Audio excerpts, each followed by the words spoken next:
And the basic idea of hegemonic masculinity is that in any given cultural context, whether it's the United States, whether it's like Australia, whether it's England, or in even a smaller context, whether it's like, a sporting community or whatever it is, there will be a set of ideals associated with a kind of like ideal masculinity. So, just a kind of a really basic sort of Western sense, the idea of that men must be strong, men must, sort of not show emotion, that kind of thing. Those are kind of masculine ideals.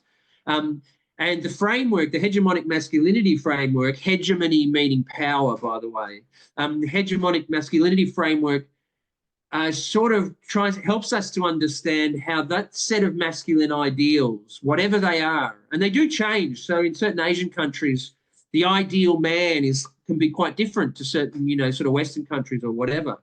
But anyway, whatever the context is and whatever those masculine ideals are, they then work to set up a hierarchy which places individual men and different sort of types of sort of men and masculinity higher or lower on the thing. So a guy who sort of meets all of those kind of typical markers, and the reality is that no one ever does really, especially emotionally. That he'll be at the top, but then say a gay guy will be down the hierarchy because he doesn't meet those kind of markers of masculinity.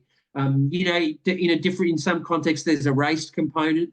So whatever the vision of the ideal man is, that then is set up to kind of like, and all men are kind of measured against that ideal. And those who don't fit into that ideal, will be kind of subordinated within that hierarchy. Again, often in terms of like class or race or sexuality, but not just those things.